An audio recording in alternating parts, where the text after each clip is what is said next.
Bernie Sanders, independent senator from Vermont, you have decided you will not go to hear a speech from the visiting prime minister of Israel. It's pretty unprecedented, isn't it?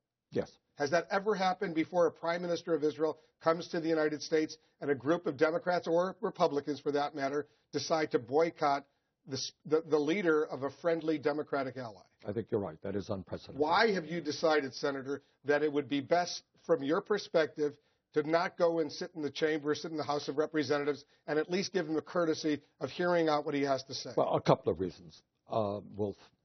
The first and most important is everybody knows, constitutionally and in precedent, the President of the United States of America, whether he is a Democrat or Republican, is the leader of this country in foreign policy. That's a fact. The idea that Speaker Boehner would politicize foreign policy to the degree of not even consulting with President Obama about Netanyahu's visit is, to me, extremely unfortunate. But that's the speaker. You want to blame Netanyahu for what the speaker did? Mr. Netanyahu is a fairly sophisticated politician. And I think he could have picked up the phone and said, you know what, Speaker Boehner has invited me, Mr. President. We want to work closely with you. How do you feel about it? That call was never made. Second point, and you just made it. Right now in Israel, there's a very hard-fought election. It's not certain that Netanyahu's party will win. Maybe it will, maybe it won't. But I do not like the idea that 2 weeks before an election in a foreign country, the prime minister there running for re-election is using U.S. Congress as a prop and a photo opportunity for his re-election. That's wrong. He spoke on the sensitive issue. He was speaking at AIPAC earlier today. I'm going to play a little clip. Listen to what he said. The last thing that anyone who cares about Israel, the last thing that I would want, is for Israel to become a partisan issue. And I regret that some people have misperceived my visit here this week as doing that. Has Israel become a partisan issue? Look, when you have a very partisan Congress and the Speaker invites Mr. Netanyahu without speaking to the President of the United States, of course it's a partisan issue, and I think Mr. Netanyahu understood that. And do you think that the idea for this speech before a joint meeting of the U.S. Congress was Speaker Boehner's idea or the Prime Minister of Israel's idea? I have no idea, but they're both big boys, and they both understand that the leader of this country in foreign policy is the President of the United States. And the other issue, Wolf, that concerns me very much, of course, underlying all of this, is the very difficult negotiations with Iran to make certain that Iran does not get a nuclear weapon.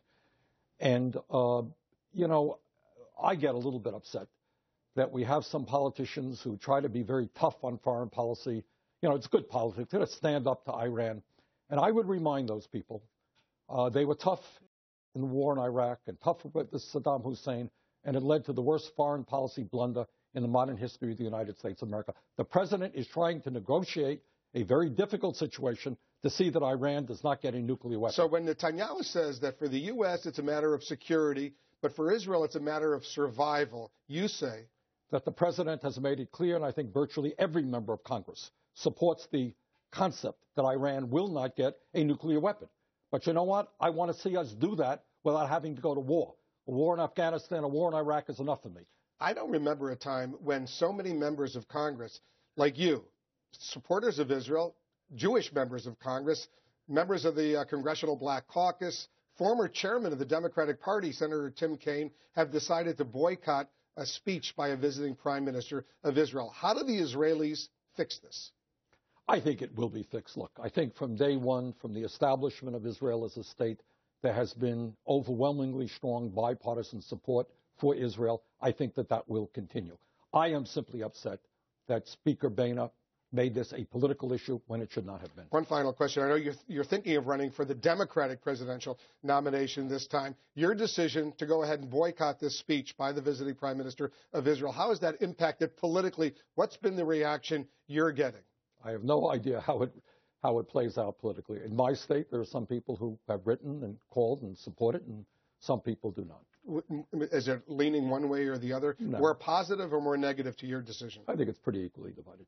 Really? But you're getting some criticism. We're getting some support, and we are getting some criticism. But you're willing to take the heat, as well. Yes. Wouldn't be the first time Senator Bernie Sanders takes the heat. Thanks very much for coming in. My pleasure.